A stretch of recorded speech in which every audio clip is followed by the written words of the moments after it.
Conforme prevê o artigo 107, passamos às breves comunicações. Inscrito para falar em primeiro lugar, o senhor deputado Júnior Cardoso.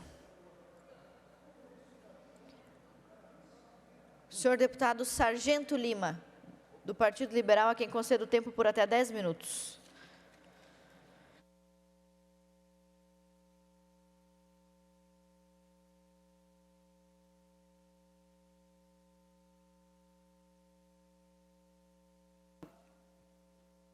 Sempre nos traz bastante preocupação quando abrimos o jornal e vemos notícias que nos entristecem. Quando lemos que foram apreendidas em compartimentos inferiores de navios no litoral catarinense quantias consideráveis de cocaína que iam para outro país, há aquele que comemora a apreensão feita pela Polícia Federal. Eu não comemoro, e sou muito claro em dizer o porquê. Uma apreensão de um produto que passou pela nossa Amazônia brasileira, passou por todo o território nacional, estava pronto e embalado, já dentro de um compartimento de um navio, pronto para sair do nosso país, e também considerando-se que a quantidade, o valor desse produto, pela quantidade se avalia o valor desse produto, é um produto que não é vendido fiado, ou seja, é preciso que é feito um calção, uma garantia de que esse produto chegue na Europa, na Ásia e na América do Norte. Então, muito pouco se deve comemorar sobre essas apreensões que estão sendo feitas. Muito pelo contrário, acende-se um alerta que nos conduz à situação vexatória a qual as nossas Forças Armadas estão sendo submetidas. Estima-se que de 2014 ou 2015 até 2024, praticamente 5 mil militares deixaram as Forças Armadas pelos mais variados motivos, mas o principal dele é a defasagem salarial.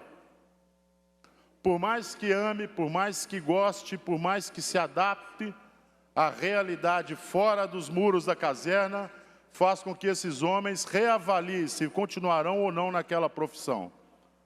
A irresponsabilidade fiscal do governo Lula fez com que, para que ele pudesse cumprir o arcabouço fiscal, fizessem cortes. E esses cortes, que chegam à ordem de quase 3 bilhões de reais, foram feitos justamente em cima das Forças Armadas. O que isso quer dizer? Quer dizer que esses recursos que seriam utilizados para a defesa das nossas fronteiras, para a proteção efetiva das nossas fronteiras, fossem dilapidados à custa da irresponsabilidade fiscal desse governo lulopetista, do governo esquerdista, que agora se encontra frente ao comando desse país. Às vezes nos parece, e é tão gritante que isso parece que é algo feito de forma proposital, porque acaba se abrindo uma rodovia transcocaineira que passa por dentro do nosso país. Estima-se que mais da metade da cocaína consumida no mundo passa por dentro de território brasileiro. A suspensão do projeto Calha Norte, a retirada das forças, do poder das Forças Armadas, do comandamento da Operação Calha Norte, aquilo que realmente existia para a defesa da nossa fronteira. E agora se levantam pessoas dizendo que nós estamos tendo um ataque à nossa soberania nacional. A nossa soberania nacional está sendo pisoteada quando pisoteiam em cima das Forças Armadas brasileiras, Exército, Marinha e Aeronáutica. Aí sim, isso é um ataque frontal à soberania nacional, quando você estrangula os recursos que deveriam estar sendo utilizados para proteger as nossas fronteiras. Cada jovem, cada adolescente que é assassinado pelo tráfico no nosso país, cada um deles, cada família que chora e pranteia por ter um filho envolvido com as drogas, pode cumprimentar esse governo que se encontra lá em Brasília hoje, no dia de hoje, pelo contingenciamento, pela redução expressiva dos investimentos feitos nas Forças Armadas, que tem sim a obrigação de proteger nossas fronteiras. Ora, o ataque frontal à nossa soberania nacional é quando nós vemos que todo o gado apreendido na região do Pará, que deveria estar lá pelo IBAMA e pelo ICMBio. Quem não sabe o que é ICMBio deveria saber, é o Instituto Chico Mendes. São essas pessoas que estão roubando gado de brasileiros e que deveriam ser levados para São Félix do Xingu e para a Terra Nova. Que triste realidade vivemos no nosso país. E recai sobre os ombros das polícias estaduais ainda a competência de lutar diuturnamente contra os efeitos do tráfico da droga, quando não é de competência da Polícia Estadual velar pela segurança da fronteira do nosso país. Polícia Federal e Forças Armadas deveriam estar lá, principalmente as Forças Armadas, bem pagas e equipadas. Quanto se custa para formar um sargento do Exército na Escola de Sargento das Armas, em Três Corações, ou lá no bairro da Serraria, em Porto Alegre? Quanto custa para o brasileiro? Para mais tarde ele se ver obrigado a fazer serviço de Uber para complementar a sua renda e passar o pouco tempo que lhe sobra estudando para um próximo concurso. Terrível isso. E não fica somente nas praças das nossas Forças Armadas. Oficiais intermediários estão escolhendo outra profissão pela falta de reconhecimento, porque o verdadeiro reconhecimento vem através do salário, e isso atinge as Forças Armadas do Brasil, isso atinge a segurança nacional, e muitas vezes é questionado por profissionais que lutam pelo mesmo objetivo. Profissionais do campo da saúde e da educação, que não encontram reconhecimento na questão salarial. E esses se levantam para fazer crítica àqueles que são responsáveis em proteger as nossas fronteiras.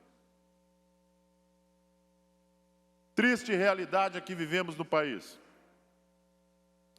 Quando todos os recursos que são empenhados para a formação de um profissional, todos os recursos que são empenhados para a formação de um oficial no Exército Brasileiro, na Marinha, na Aeronáutica, todos os recursos empenhados para a formação de um sargento, todos eles, agora, por irresponsabilidade fiscal, ou seja, para manter o arcabouço fiscal, é necessário fazer cortes. E esses cortes estão sendo feitos onde não se devia. Parece proposital, minha presidente em exercício, deputada Ana Campanholo, que se quer sim abrir uma transcocaineira para cruzar o Brasil. E não pensem que traficante paga suas dívidas com cartão de crédito, com talão de cheque.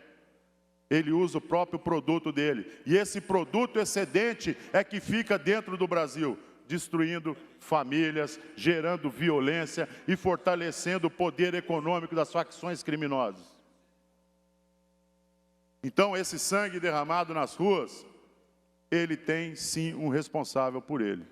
A irresponsabilidade desse governo, diretamente.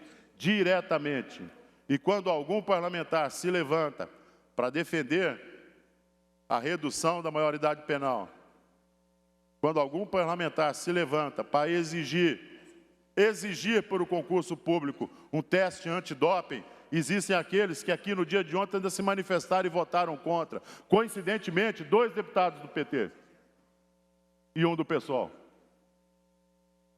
Qual é o interesse? E eu não estou levando isso para o campo ideológico de forma alguma. Tiro completamente. Nós somos responsáveis pela vida financeira do Estado de Santa Catarina. E todas as outras empresas da iniciativa privada fazem exame médico admissional. Todas as outras empresas. E quando o Estado fala que não quer contratar um doente, nós encontramos resistência ainda. Ou seja, a violência, ela não é gerada exclusivamente pelos criminosos, que é aqueles que fazem disso sua profissão. Existem aqueles que também são complacentes com ela. Triste realidade que vivemos no Brasil. Então, é hora de avaliarmos a nossa conduta aqui dentro e ver de que lado nós estamos. Isso é muito sério falar sobre isso. E esse é o tipo do assunto que afugenta afugenta aqueles que não gostam, Ana. Sabe, quando tu começa a falar desse assunto, quem não gosta dele se levanta e vai embora. Isso é muito triste. Já tive essa experiência quando se toca em assuntos mais delicados aqui dentro da Assembleia Legislativa. Abaixam a cabeça e fazem de conta que não é com eles. Obrigado. Obrigada, Sargento Lima. Gostaria de cumprimentar os alunos da Escola Municipal Pastor Hans Miller, que estão nos visitando hoje, lá do município de Joinville, com a supervisora Sheila e as professoras Verônica e Cícera. Vocês são muito bem-vindos a essa casa, a casa é de vocês. Gostaria também de aproveitar a oportunidade para parabenizar a Juscelia Coelho, nossa suplente de vereadora no município de Rancho Queimado, que além de estar visitando esta casa hoje, também está de aniversário.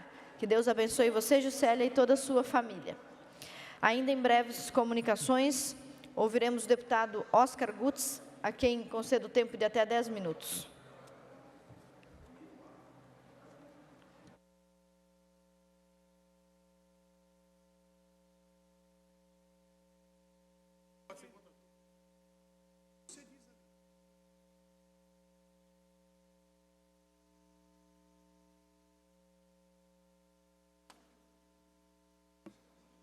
Boa tarde a todos deputadas, deputados aqui presentes, a nossa querida presidente em exercício agora, pessoal, nossos colegas, amigos deputados da mesa e a todos os funcionários desta casa. Também cumprimentar todos que estão nos assistindo nas redes sociais e também o pessoal aqui presente. Com muita alegria venho aqui hoje, sendo lá do Alto Vale, o Márcio Machado, você que é da Serra, cumprimentar a família Bonin, em especial o meu amigo Rodrigo Bonin e a dona Márcia e a todos os colaboradores da Bonin Pneus. São 35 anos de uma história construída com muito trabalho, honestidade e espírito empreendedor, motivo de orgulho não apenas para Ibirama, mas para toda a nossa região do nosso Alto Vale. A Bonin Pneus nasceu como uma empresa familiar e soube crescer sem perder seus valores e sua proximidade com as pessoas. Geração de empregos, rendas, oportunidades, contribuindo diretamente para o desenvolvimento econômico do nosso Alto Vale. Além disso, a família tem um compromisso com a comunidade, apoiando iniciativas esportivas, eventos e ações sociais. Parabenizar a família Bonin pela visão de futuro e pela coragem de continuar investindo na nossa região. Desejo que nos próximos anos sejam de ainda mais crescimento, prosperidade e sucesso para a empresa e para todos que fazem parte dessa história. Então, meus parabéns à família Bonin, parabéns por acreditar no Alto Vale, investir na nossa região, cada vez dando mais emprego, ajudando as pessoas naquela região que tanto precisa. É uma região bem preocupante com as nossas enchentes que nós passamos por várias vezes, o que nós também temos muito preocupado nesse momento com esse El Ninho que está se formando e é para vir, a gente está muito preocupado. Agora gostaria também de convidar os deputados, se a presidente me permitir, para nós passar um vídeo mostrando um pouquinho da família Bonin e depois em seguida a gente de repente poder tirar uma foto aqui dentro, presidente. O caminho nem sempre foi fácil, mas ele nos ensina, todos os dias, a superar os obstáculos e aprender em quem confiar. Nós somos movidos por desafios, por sonhos e por conquistas. A tecnologia transformou nossas vidas e, com ela, evoluímos todos os dias. Mas nunca deixamos de cuidar do que realmente importa: a sua segurança. Aqui a inovação caminha lado a lado com as pessoas. Bom atendimento, qualidade e confiança são indispensáveis. Excelência faz parte do nosso dia a dia há 35 anos, onde o passado se conecta com o futuro. A ampliação dos serviços e a conquista de novas parcerias nos fortalecem cada dia mais.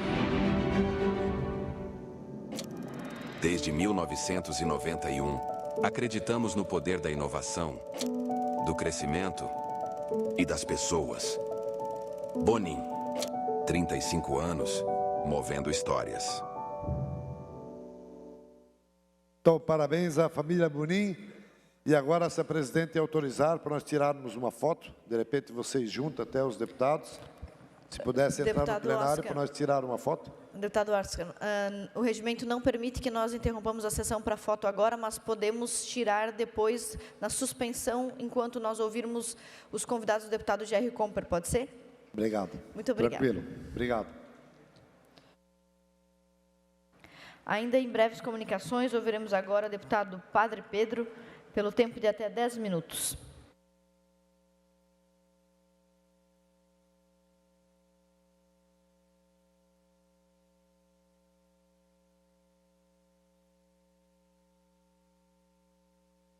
Senhora Presidenta, senhores deputados, deputadas e todos aqueles e aquelas que nos acompanham através da TVAL, das nossas redes sociais. Eu venho à tribuna à tarde de hoje para trazer a reflexão deste Parlamento, um tema que não pertence ao futuro, mas que já redesenha o presente de Santa Catarina, que trata da governança da inteligência artificial. Refiro-me ao potente chamado global, feito pela carta encíclica, a Magnifica Humanitas, promulgada pelo Papa Leão XIV, e este documento, ele não é um manifesto puramente teológico, é um tratado de profunda relevância política e social sobre a salvaguarda da pessoa humana na era dos algoritmos. E na condição de deputados, que nós somos estaduais, representamos um Estado pioneiro que desponta como um dos maiores polos tecnológicos e de inovação do Brasil. Justamente por estarmos na vanguarda do desenvolvimento econômico, recai sobre nossos ombros a responsabilidade de liderar a vanguarda regulatória e ética. A tecnologia destaca os riscos de sistemas automatizados que, alimentados por dados viciados, podem reproduzir preconceitos e negar o acesso a direitos fundamentais. Na apresentação oficial do texto, o pontífice foi enfático ao declarar que a inteligência artificial precisa ser desarmada, libertando-a das lógicas de dominação e de exclusão. Trazendo essa realidade para o nosso território, o perigo central reside no impacto sobre o mercado de trabalho e na desumanização dos serviços públicos e também privados. Se permitirmos o avanço tecnológico sem um marco regulatório humanista, corremos o risco de aprofundar o descarte social de trabalhadores e trabalhadoras e de criar uma ilusão tecnocrática onde a eficiência fria substitui a dignidade das relações humanas. O nosso dever público é orientar a população, proteger o emprego e garantir que a automação seja sinônimo de inclusão e não de demissões em massa. Essa preocupação não está restrita aos muros do Vaticano. Ela encontra eco na comunidade científica e nas principais lideranças políticas globais. Durante o lançamento da encíclica, na sala do Sínodo, autoridades do setor de tecnologia também se posicionaram. Christopher Holland, cientista e cofundador da renomada empresa da inteligência artificial Anthropic, esteve presente e validou a urgência do debate, ressaltando a necessidade de afastar o desenvolvimento tecnológico de lógicas exclusivamente comerciais ou de controle social. E na mesma ocasião, o cardeal Pietro Parolin, secretário de Estado da Santa Sé, pontuou que o atual avanço tecnológico representa um ponto de virada histórico que exige maturidade na governança. O cardeal lembrou que o direito e a ética devem sempre preceder o interesse econômico. Este é um princípio fundamental para qualquer legislador. As leis de mercado não podem ser soberanas à proteção dos cidadãos. Por isso, deputados e deputadas, a Magnifica Humanitas é o desdobramento lógico de outra grande herança social, a encíclica ecológica Laudato Si. Naquela oportunidade, o Papa Francisco consagrou a máxima de que tudo está conectado. A exploração predatória dos recursos naturais e a exploração desregulada dos dados humanos nascem da mesma matriz. O paradigma tecnocrático dominante. É ali que nasce exatamente essa desregulada exploração dos dados humanos e da própria matriz. E se na Laudato Si o desafio era proteger a nossa casa comum, agora o desafio é proteger a dignidade humana dentro dessa casa. A tecnologia deve ser uma aliada à ecologia integral, ajudando o Estado a criar soluções sustentáveis para as nossas cidades, otimizando recursos e reduzindo desigualdades, e nunca servindo como uma ferramenta de vigilância ou de concentração de renda nas mãos de monopólios ou de monopólios digitais. O texto da encíclica nos convoca a ser artesãos da esperança. E para nós, parlamentares de Santa Catarina, ser artesãos da esperança significa legislar com coragem e lucidez. Significa criar políticas públicas que fomentem a inovação, mas que garantam a transparência dos algoritmos públicos, a proteção de dados dos nossos cidadãos e a capacitação do trabalhador catarinense para todos os tempos e principalmente para os nossos tempos. Não possuímos todas as respostas técnicas, mas este Parlamento possui o dever ético de demarcar os limites da máquina em defesa do ser humano. Que a nossa atuação legislativa seja guiada por esse princípio. O progresso só é real se ele for para todos.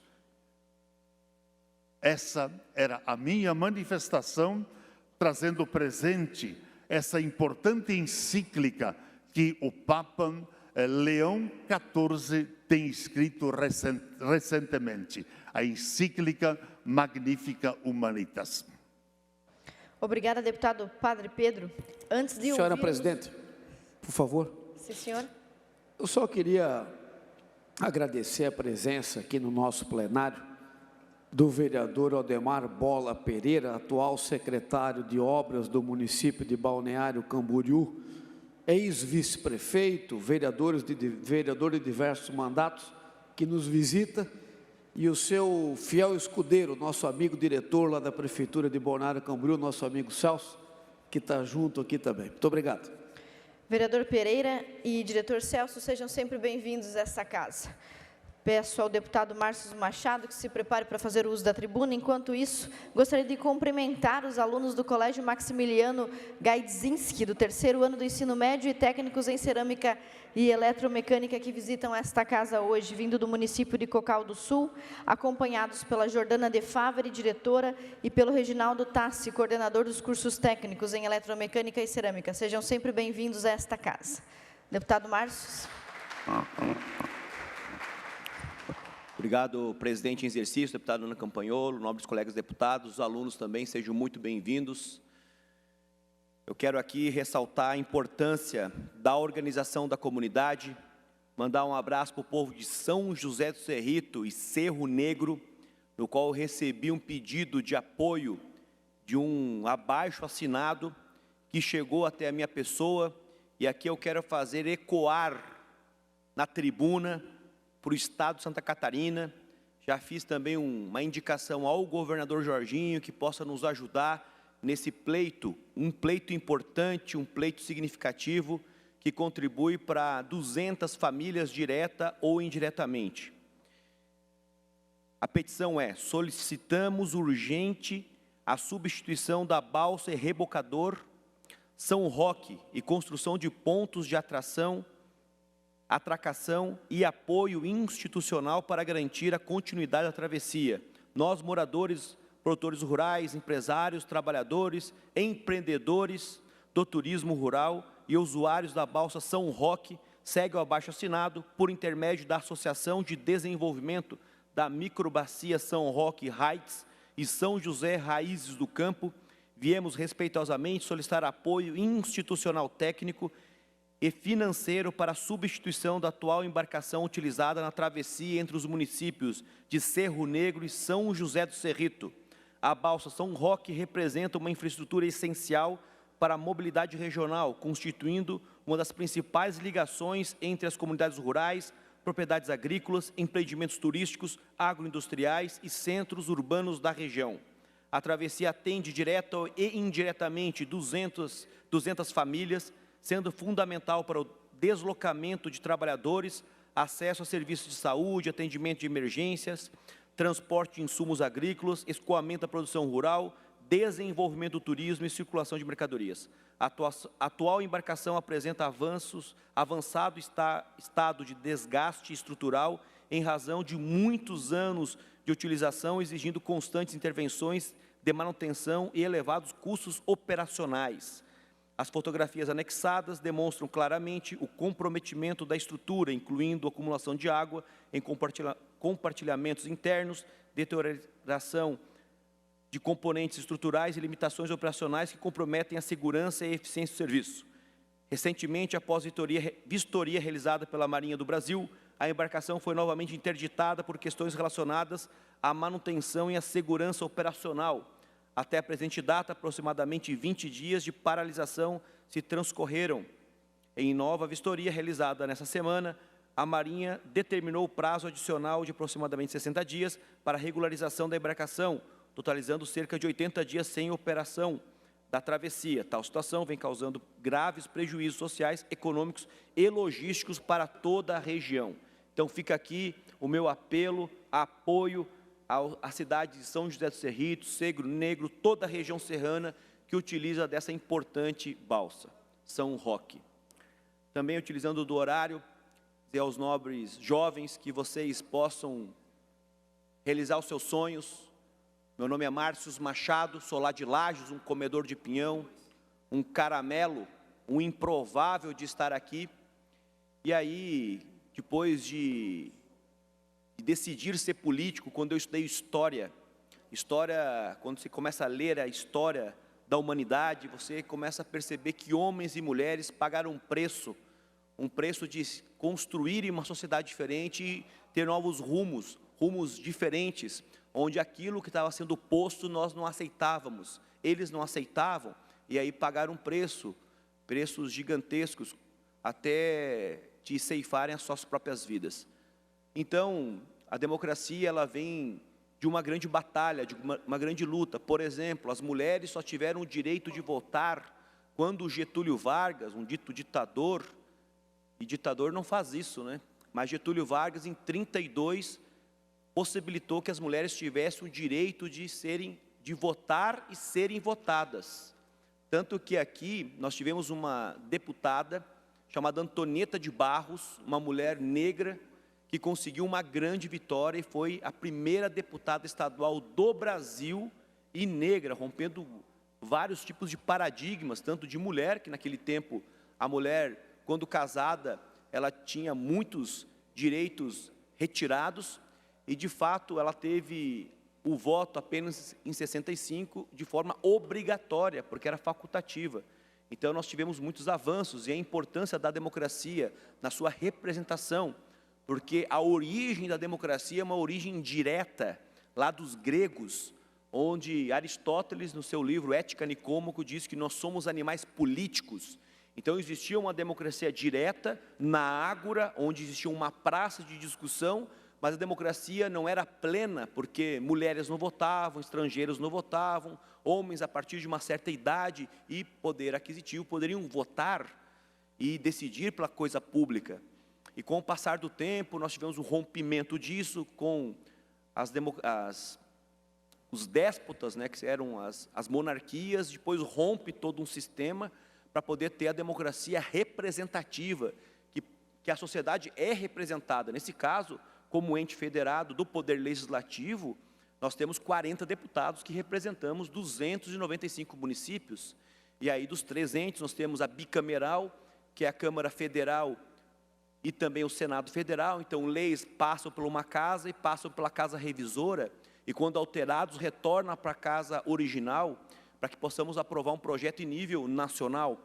Aqui, no caso, passa pelas comissões que são terminativas, como a Constituição de Constituição e Justiça, Finanças, Trabalho, para chegar nas temáticas, passar pelo plenário, após aprovação ou não, se caso aprove, vai para o governo, que ele tem 15 dias úteis para sancionar ou silenciar. Se ele sanciona, ok. Se ele veta, volta aqui para derrubar o veto. E se ele silencia, vem para casa, no qual o presidente tem 48 horas para promulgar a lei. Caso não promulgue, o vice-presidente deve assim o fazer. Por isso que existe essa questão tão importante e significativa. E também, no que tange aos municípios, nós temos as câmaras de vereadores. Lá, nós temos uma lei orgânica, que é a Constituição deles. Não chama-se Constituição Municipal, mas sim lei orgânica, que diz como funcionam as regras do jogo, a mesma coisa aqui na Constituição do Estado de Santa Catarina. Então, nós temos essa autonomia, essa liberdade de fazer alguns projetos de leis, outros são privativos da União. Por exemplo, vamos diminuir a maioridade penal em Santa Catarina? A grande maioria, acredito que deseja que assim o faça, mas nós não podemos legislar no que tange a matéria criminal, mas nós podemos legislar em, por exemplo, multas administrativas, e nem sempre, às vezes, há um entendimento do Poder Judiciário, quando chega lá, que a gente possa conseguir que essa multa administrativa, de fato, a lei entre em vigor. Por exemplo, eu fiz um projeto de lei que virou lei em Santa Catarina, que multa o pedófilo, multa aquele que fez pedofilia.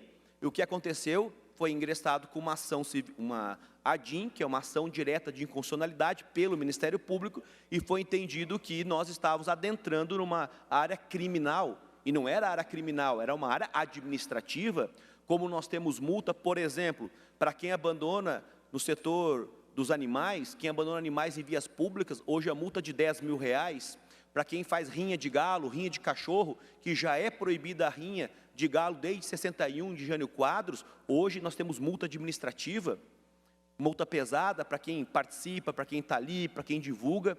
Como quem mora aqui no litoral, nós temos algo totalmente insano, que é a farra do boi.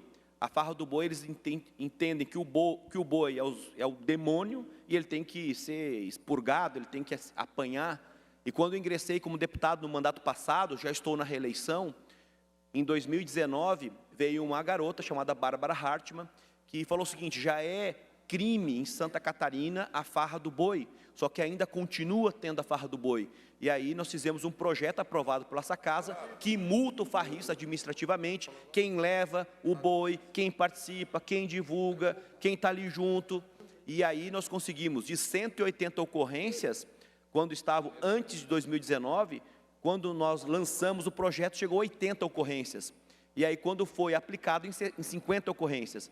E nos últimos anos, nós oscilamos entre 6 a 10 ocorrências. E agora, na época da Páscoa, nós zeramos as ocorrências. E depois, esse tipo de gente, fizeram 2 ocorrências da farra do boi pós-Páscoa, pós esse período. Então, por isso é importante o Poder Legislativo na aplicação da lei e para que a gente possa punir aqueles que são infratores. Muito obrigado. Obrigada, deputado Márcio. Gostaríamos de cumprimentar também o programa Suas Mirim, de Blumenau, do município de Blumenau, que estão conosco, coordenados pelo Tiago Krieger. É uma alegria recebê-los. Esta casa é de vocês, sejam sempre bem-vindos, estejam sempre conosco. Nesse momento, partimos para a suspensão da sessão, a pedido do deputado Gerry Comper, para ouvirmos a manifestação do excelentíssimo senhor prefeito de Ibiã, Camilo César Minosso Gatti, para convidar para as festividades em comemoração aos 31 anos de emancipação político-administrativa do município. Acompanham o prefeito a rainha Mariana Ávila da Silva, a primeira princesa Maria Eduarda Busque de Lima e a segunda princesa Rayane Daniele Leria. Prefeito, é uma honra para esta casa recebê-lo. E depois pedimos que aguarde após sua manifestação para que os deputados possam falar com certeza. Tudo certinho.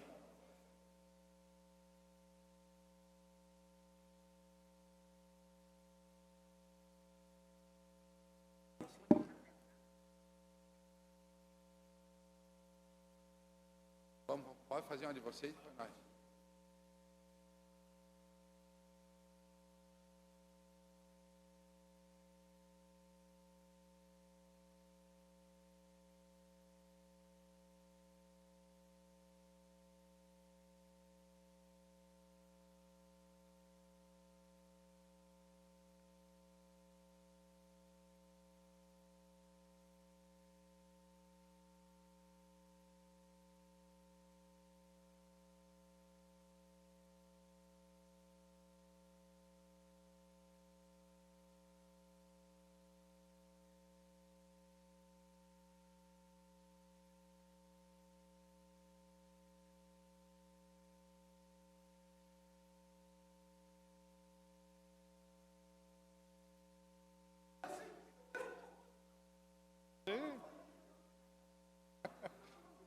Falamos um pouco.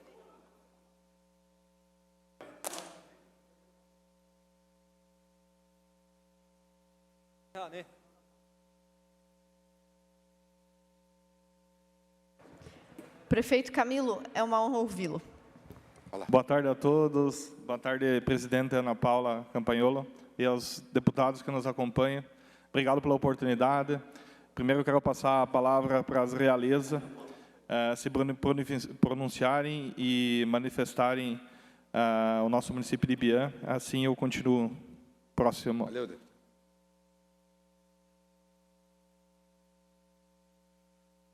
Senhores e senhoras deputadas, é com uma alegria que eu me apresento. Sou Mariana Ávila da Silva. Hoje estou aqui com a primeira e segunda princesa, realezas do município de Ibiã.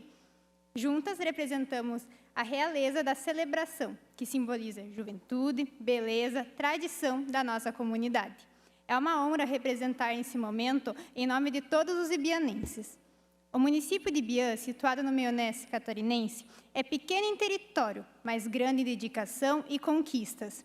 A sua economia é fortemente baseada na agricultura, pecuária, indústria e comércio. Atividades que sustentam o desenvolvimento local e fortalecem toda a nossa região. É nesse espírito de união que eu tenho a honra de convidar Vossas Excelências para participar das festividades que celebram os 31 anos de emancipação de Ibiam. Durante todo o mês de julho, a nossa cidade estará mobilizada em uma programação oficial, especialmente apresentações culturais e shows que enriquecerão o calendário comemorativo e proporcionarão momentos de integração na nossa comunidade e visitantes. No dia 25 de julho, realizaremos o jantar comemorativo, encerrando esse ciclo de celebração, que traduz a força, autonomia e orgulho da nossa gente. Assim, deixo o convite para que todos se juntem a nós nesse momento de celebração, valorizando o que Ibiam tem de melhor, a sua história, a sua cultura e a sua economia. Muito obrigada.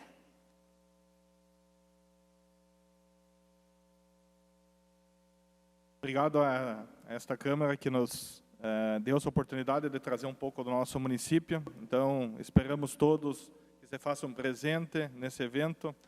31 anos de história, de dedicação do povo trabalhador que levanta cedo. Nossa agricultura é muito forte, 88% da nossa receita é agrícola.